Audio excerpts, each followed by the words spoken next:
Hello, my name is Frances Fox, and I'm a trained psychic.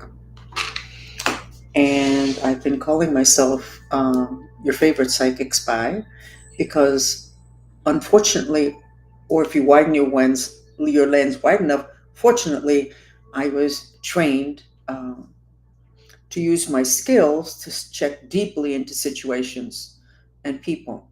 And whereas that is not an attractive thing to do, and I consider that gossip when it's not politics, and even when it's politics, I don't like it. It was not my choice. It actually honed my skills, and the information I can give you today, a lot of it is due to abusive situations that I was in. So, what I want you to know is you choose your parents before you're born, before you're incarnate at this time, this incarnation. You choose your parents and you choose your situation to position yourself so that you can accomplish your mission. And whereas those veils of forgetfulness come down and you're born and you don't remember that you chose, therefore it is extremely abusive. Look what is being done to you. You actually did choose. And in the 90s, when I started to go to decades of therapy to try to repair what was done to me, guess what? My sister said, "You know, you chose that." And I went, "No, you've got to be dumb to choose this. It doesn't make any sense. Who would choose this?" Well, I did. And here I am, delivering. Okay, today I wanted to talk about death and murder and assassination attempts. And what I say, if you can actually take it in, you're going to feel a lot better. Intention creates reality on planet Earth. Nothing happens that is not aligned with your intentions. The problem is your intentions. Um, most of them are hidden from you, they're subconscious, and most of them are a reaction to a trauma. So, and I'll go to the traditional story example that I give. You want more money, you want a better job, there's an opening in a company over there. And if you get the job, which you can get, you know that you can get it, then you have to let go of this job, which you've been in for a long time and you're very secure. Suppose you go over there and it doesn't really work out. Then what do you have? So you have an intention to earn more money and you can actually get that job and you're going to earn more money, but you have a subconscious intention to create incredible stability so that you never get caught without money or in between jobs. And that's the one that wins because that's the one that's the strongest. Your fears feed that subconscious intention of not making any move to make sure that you don't get left out in the cold or left out in between jobs. But multiply that by 1,000 different situations. They say that children, our teenage kids, really want to become independent. And they know that they should become independent. But they have a subconscious intention not to leave the safety of their parents' supervision, their parents' home. And it's subconscious because, after all, everybody else is going off to college, they're leaving, they're moving out, whatever. So it is said by psychologists that children have to make themselves really, really, really angry at their parents in order to say, "This is stupid of me to stay here because, God, they're so dumb. And why would I want to be here with these people that are my parents? And yeah, they love me, but they make me crazy, so I'm leaving." If they didn't have the subconscious intention to stay under the safety of their parents' wings, they would be able to leave more gracefully. But they have that subconscious intention, which is fueled by fear. So let's get to the subject that is very important for you to hear. And if you like what I have to say, or you find it at least interesting, please recommend it, because if people understood this, the entire medical situation would be completely different. I have a sketch which I do not have available to me now. And it was when I was writing my book on intention, which also did not get published. So, and the sketch is an old man and he's laying in a hospital bed and he's got all these tubes coming in and out of him. He's having surgery and he's sick. Doctor does surgery on him because that's what is needed, and he ends up dying. And the family is upset. He wasn't supposed to die. He wasn't that old. Why didn't they take care of it? And the doctor is made responsible because supposedly he should have gone through that surgery with flying colors. No, the lens was not wide enough. That old man wanted to die. And it, regardless of how good the doctor was, his subconscious intention of wanting to die, one, wasn't the doctor's responsibility. Every time I've had a medical person read up when I say this kind of thing, they go, "Oh, that makes all the sense in the world. We kind of know that," and yet they hold us responsible. We're making other people responsible for our choices. That includes assassination attempts. Not the attempt, even though maybe that also, we should look into that. But it includes, let's go to Trump's situation, which could have been Biden's situation, which could be Kamala's situation.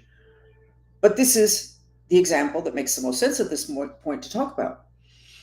He's had 2 assassination attempts. And by the way, this second one, I think I saw during a chat, and I said something about it, and the gentleman that does the editing of the chats, I asked him today, I said, I think I referred to that, and then I got very quiet, and he said, yes, you did. Because I could see him faltering, and I went, oh my God, they're going to try to kill him again. It doesn't matter, because you see, he is not going to be killed unless he intends it. Not like, I want to die, somebody please shoot me. No. At a deep level, he would have to have the desire to die. He would have to intend on it, and then it would happen. And they wouldn't need a sharpshooter. They could get just anybody, because that person has to kill Trump. He's got that intention to kill him, intention to die. They match. That's it. It's over. He does not have an intention to die. He does not have an intention to lose. He's going to win, because he does not have an intention to lose. What could change that equation? And I would like for somebody to get this to him. What could change that equation? And that goes the same thing for Elon Musk. By the way, somebody did black magic to make me shut up about Elon Musk. Because I thought to myself, why is it I never referred to him? He's my little poster boy for the age of Aquarius, the new age, whatever. Somebody wanted to make sure that he couldn't hear my comments, and they go, oh, gee, I like what that woman has to say. Whatever, we're getting that cleaned up. That and a lot of other things.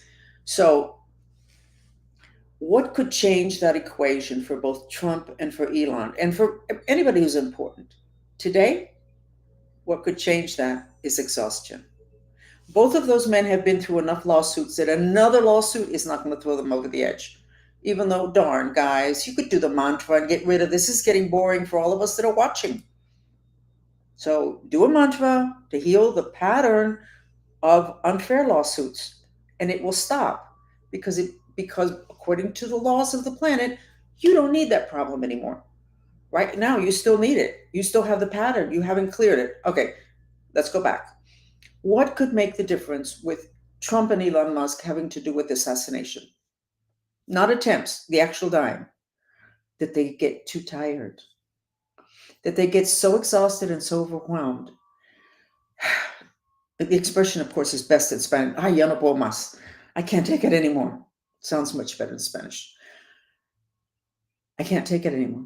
I'm too tired. I can't do this. I don't want to do this anymore. Subconscious intention to just kind of quit. So both of these men and anybody else that has this kind of issue,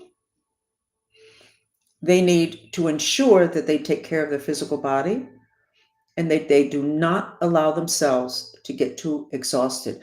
Exhaustion is a very big part of depression. And depression is 6 inches away from wanting to die, which is not necessarily the intention to die.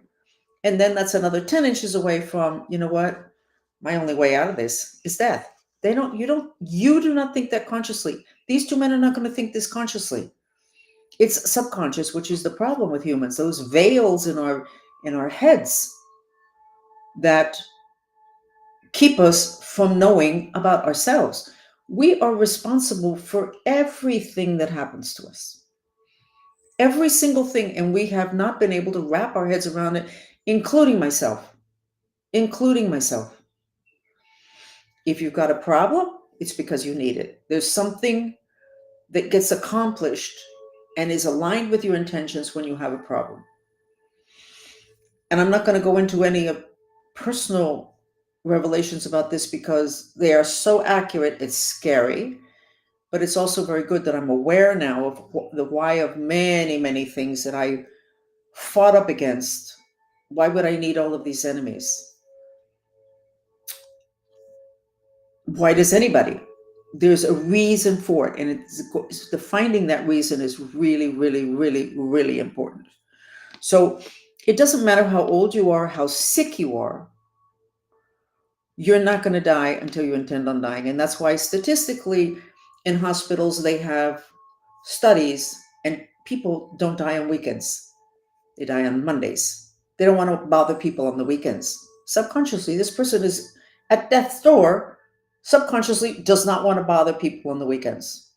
And a lot of people die right after that last child was able to make it from Alaska and they saw each other and that was it. All the goodbyes were said. And then right after that, the person dies.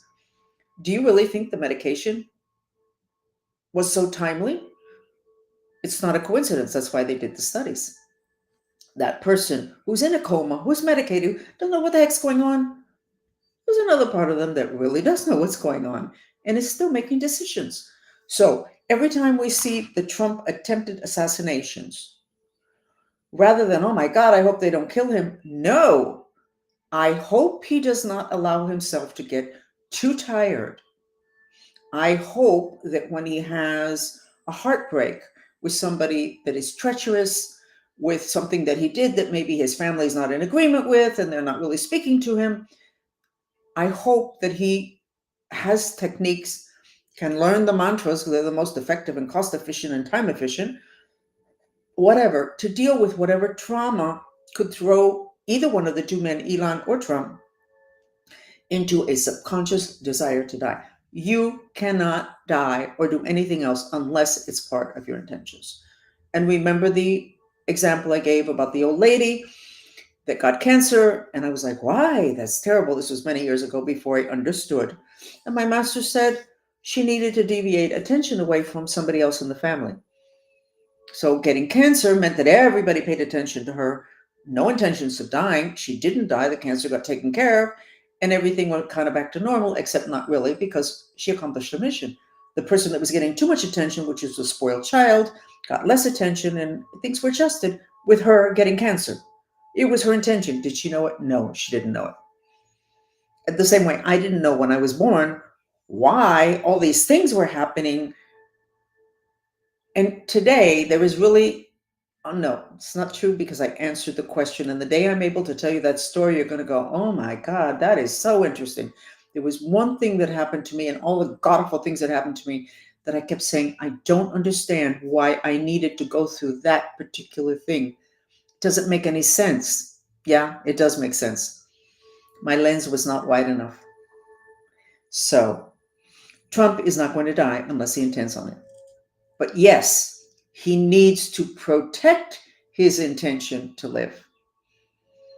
And the biggest hit today is exhaustion. Which takes me to a graphic I want to show you. This graphic is of new parasites that are coming into the planet. They look like snakes. They look just like this, and they can be just that long. They have teeth.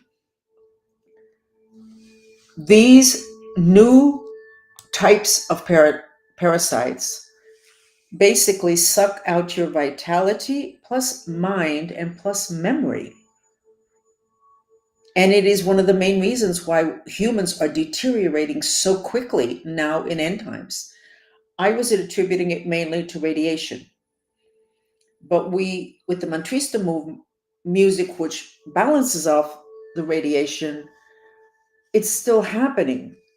Besides which, it's the information that the dolphins gave me. I'm going to ask the dolphins for a thesis on these particular types of spirits which are snakes and are parasites, and they literally hook into you. And I have to do 2 or 3 cuts to pull them out because they hook like, I don't know what other thing, like they hook into you, and there are many of them, and they're increasing. And why is it they're able to come in? Because the energy body that we have, that's called the etheric, is a protection, and that protection is almost all gone, and that was eradicated by Wi-Fi. That protective, it's the Higgs field, which is grids, one on top of the other, very nicely aligned. The Higgs field, which is the etheric, called life web, according to metaphysics for hundreds of years, is electrical, and Wi-Fi and 5G always destroys electricity. I did a little experiment and I found my little notes. I'm very proud of myself. So interesting. The law of intention is the law you have to remember. Most of the time, when your kids act up and you call a therapist, a psychologist, or whatever, most of them that are trained with children tell you to leave the kid at home and for the parents to please come in, because it's generally a parent's issue. It's a reflection of. So when you have a kid with a problem today, rather than why is my kid doing this, you have to do what you should do with everything. Why do I need this problem? And when you find that out and you address it, you don't need the problem anymore. When you have an organ that is sick and is going to take you down and is taking you down, you have got to ask yourself, why do I need this disease? Why do I need this illness? Because that's the reason why that organ got sick. It's a symptom of something deeper that is not the way it needs to be for you. So when we get sick,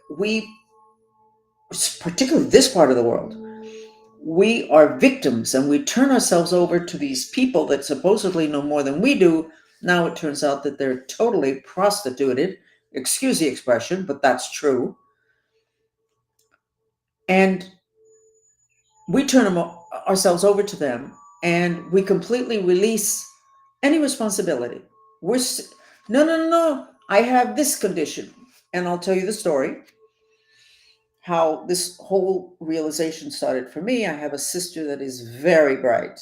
She passed. Very bright. And she called me one day, this is years ago, and I had a cold. And she said, "Oh, what's the matter?" And I said, "No, I have a cold." And she said, "Why do you have a cold?" Well, I was angry. She was making me responsible for my cold, and I never got sick. I'm really tough as nails. I never got sick. And I went, "Well, I never get sick." She said, "Yeah, okay, I know that." She said, "But why do you have this cold?"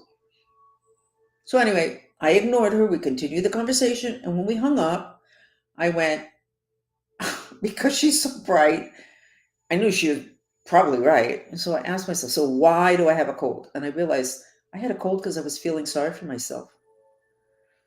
And I went, that makes sense. And then I looked back, and the times that I could remember, it was because I felt sorry for myself. I needed to kind of like slow down, or maybe have other people feel sorry for me. And if I was sick, they would. Because one of my problems is I could be dying and I'm standing there and everybody thinks I'm like an oak tree, nothing can take me down, and there's nothing the matter with me. Which is, by the way, why I stopped going to doctors, because they would always look at me and say, "You're fine." And then I would say, "You know what? I do think you need to run a test." And then they'd run a test or x-rays and go, "Oh my God," like my orthopedic surgeon, "how are you standing?" I said, "I've been telling you this for a year." "Yeah, but you look like you were fine." So the words out of my mouth didn't make a difference. So you have to ask, why do I need this? What is this saying? By the way, it took me 50 years to figure out that I had a collapsed spinal column because of a degenerative disc disease, and the spine represents support. Your discs, I had a disc disease, represents support, and I didn't have any support. I didn't have any good people around me. So I'm going to tell you one more story, and then we're going to go ahead and choose a mantra and go for it. In the 90s, I now recognize that I was given permission to start to speak openly. And I do believe that in the 90s, there was a plan to reveal this program that I was in and am still too attached to. Um,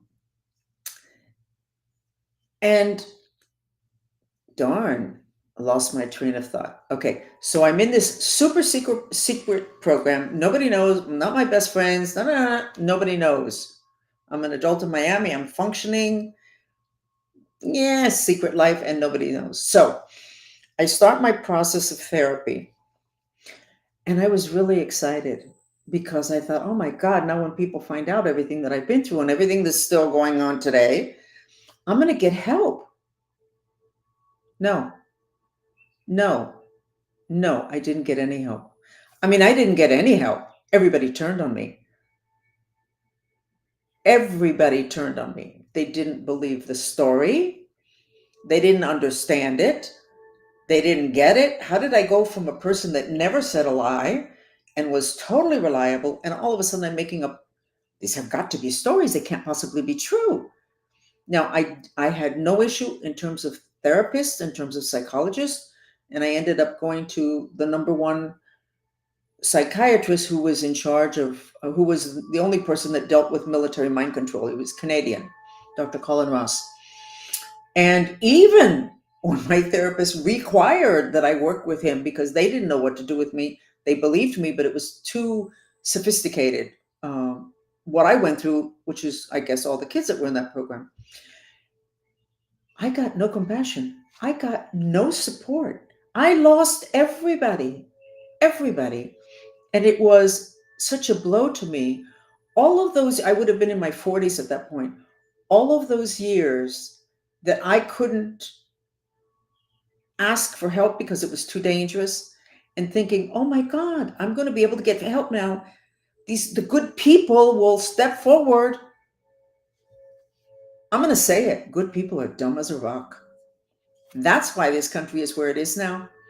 Because if all this stuff was not out and I told my story today they would believe me because they heard it in other places. So I was devastated at good people. I already didn't like the bad people, and I was devastated at the good people. Their lack of instinctive knowing, and they knew me and they would say it. Francis, you're the only person I know that never lies. I've always been able to count on you. They wouldn't tell me they wouldn't believe me. And then I'd say, do you believe me? And they go, I said, then, so I am either a liar or I'm mentally ill, one of the two. And they go, yeah, I know. I had this conversation several times. I know, but you're not a liar. But I have a hard time believing it. And that is why this country is in the mess that it's in. Because things that are there that people should have gone, wait a minute, let me get into this a little bit further. Let me match stuff up here. People don't do it. Very lazy population. Mm-mm-mm. And then when the series Stranger Things came out, do you know how many people came to me and said, oh my God, all your stories are in the movie Stranger Things? Stories? I told you about my life the same way you told me about when you graduated and the kids in grammar school. I was telling you about my life. Oh my God, it's just like that. I don't have a lot of respect for people because people don't think. They certainly don't think independently. So all these conspiracies, very easy to pull the wool over people's eyes, because if you take the wool off of their eyes, they won't believe what they're seeing because they don't want to. So now we're in this mess. And we'll leave this like that. So we're going to go ahead and do a mantra. We need to get your third eye operational, and we need to get you believing in yourself. We need to get you believing in your instincts and in your instinctive knowing. Now, Plato and Socrates and the Greek philosophers all said that intelligence of the heart was the most important. The structure of the human mind is centered in the heart's center. It's rarely there because it reconfigures at the drop of a hat, but it is centered there. So your major intelligence that you can count on is in your heart center, and it doesn't have anything to do with love. Nada, Nada with love. This whole new age thing about love and love and love, when you get yourself clear enough and you get your hate down enough and your frustrations down enough, the love is going to flow. But don't start with the whole love thing, because you're missing a more profound piece of information, which is that your heart is where it's real, it's information for you. And in that information is included that all human beings love, even their enemy. And they do a lot of ugly things for love. But you got to get to the heart center without putting the love on top of it. It's not a consequence, it's part of the built-in realities of the heart. Okay, so I remember being in Cuba.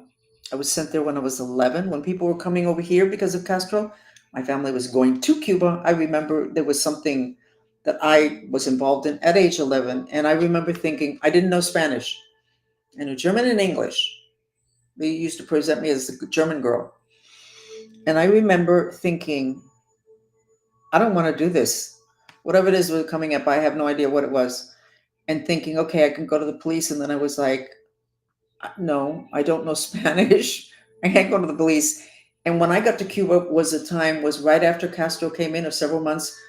At 5 o'clock every afternoon, they had something that was called El Paredón, which means that they would line the enemies of the revolution up against the wall and they would shoot them at 5 o'clock in the afternoon. And I thought, you know what? I think that I'm not going to be able to get any help. And of course I didn't. I didn't even bother asking. So then, 30 years later, I'm kind of allowed to come out of the closet about being a secret spy and had a secret life and all the rest of that. It's in retrospect that I understand that I was allowed to do that. I thought I was being very brave. And the good people, even if I had knocked on their door, nope. Safe, easy. Believe what they're spoon-fed by people that know how to manipulate them. Couldn't see the truth if it slapped them in the face. And they're only seeing it now because they've not just been slapped in the face, they've been kicked around a lot. I would have wanted to prevent that. A lot of us would have wanted to prevent that. Nope. So we're going to go ahead and do the one about the third eye. And let me see if I can find it quickly. Here. Because you do need to get really operational, because things are weird, things are different, and you're going to need to be able to help yourself. So here's the mantra, which you repeat in silence. Now here goes the host. That's me. And let's do the music. So I want to go ahead and repeat. We do not need to get hysterical if somebody else tries to kill Trump, because I am sure it's going to happen a lot. We need to look at him and see if he's getting too tired, if he's had a huge betrayal that broke his heart. Okay? And then we have to telepathically send him messages. Please deal with this broken heart, deal with this exhaustion. Because if he doesn't, then it will be very easy to pick him off, because it will be his subconscious intention, which he would always deny. And the same thing with Elon. He is covering so many bases that he has got to be absolutely exhausted. And that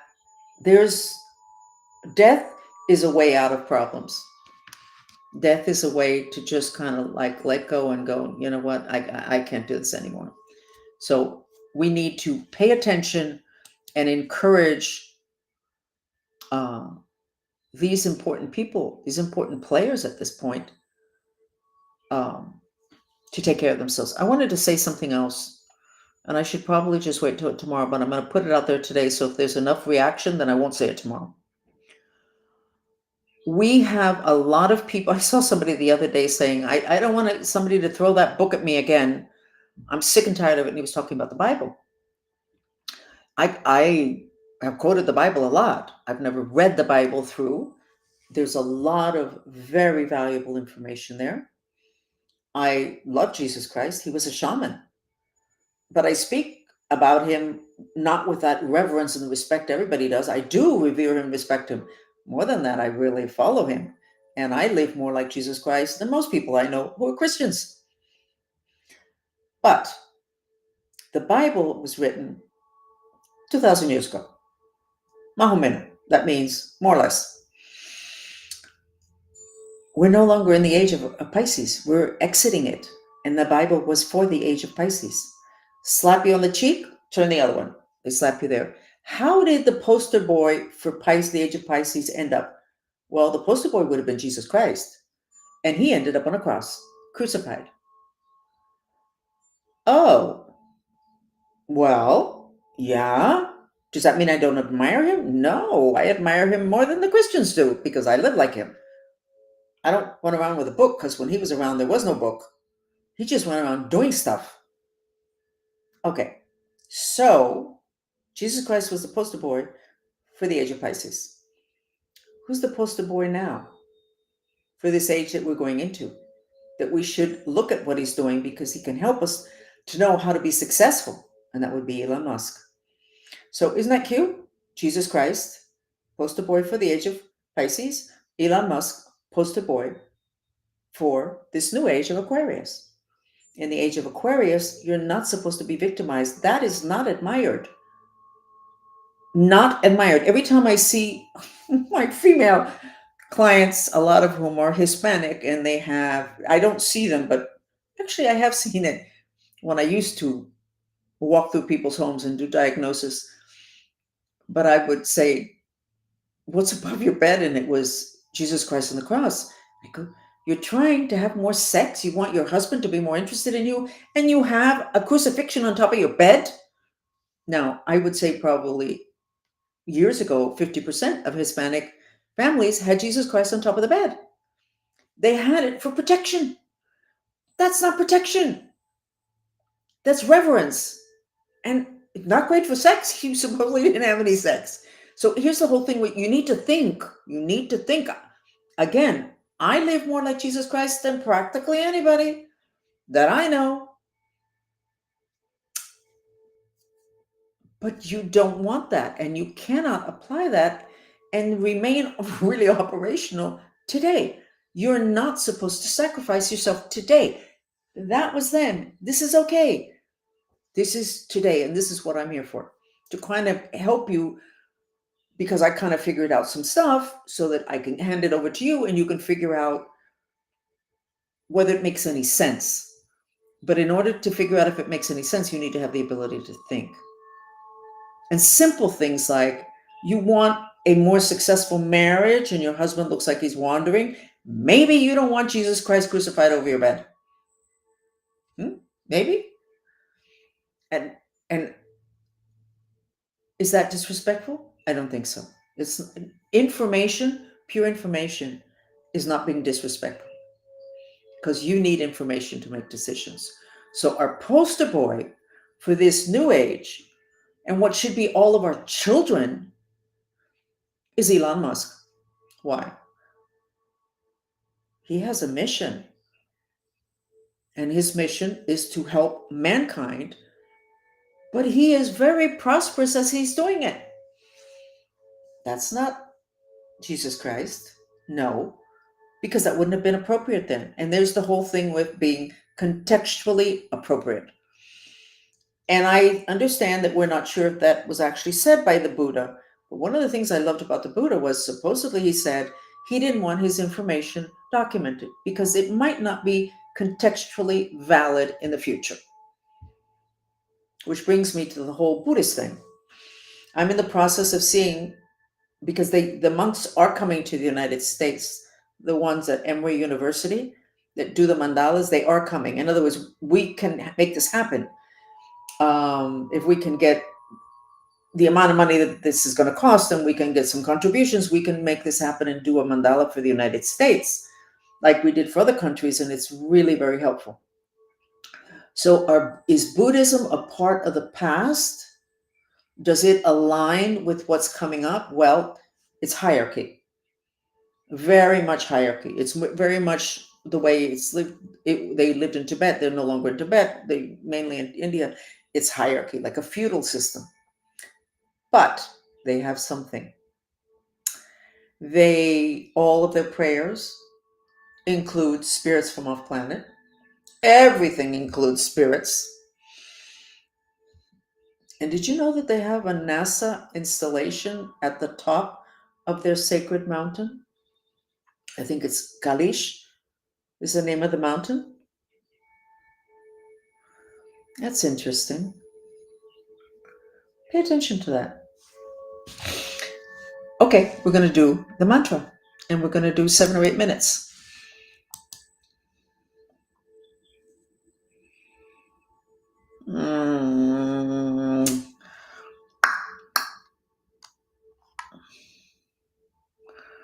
Not sure which one I want to put on. Mastery. Okay. We're going to do the one with the black screen because that's the one that is.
Okay. We did 6 minutes. Goes by very quickly. So I want you from today forward, every time something god awful happens, I want you to ask yourself, why did I need for this to happen? Okay? Everything. When you see something happen to your children, you have to ask, why did they need for that to happen? And maybe it'll help you to stop being what I was and still am, a helicopter parent, trying to step between your child and something that needs to happen to them because they're going to learn something from that. There's something that they need to know that they don't know yet, or they wouldn't be having that problem. So, everything that happens, why did this need to happen? The United States, why is all of this happening? Do you know how many of us are looking and going, how did we get here? It's so obvious. It wasn't the handwriting on the wall. It was a ton of people saying things, books being read. We're going back to old documents, old books, and old people and finding out stuff that they told us before that we weren't willing to listen to. Why did we need this? Because we weren't awake. We didn't want to believe it. We wanted to live in fairyland. So if you do that, then your life becomes easier. And instead of being ashamed when things happen to you, and instead of having to reach out and whatever, you look at yourself and you go, "Oh, I need that. I get it. I don't like it, but I get it." A lot of people do not reach the success that they could reach because of shame. Something happened to them, so they did something, or something happened to them and they did something. I'm going to say that that applies to all mind control victims. Oh my God, the stuff they put us through, the stuff that we had to do under mind control.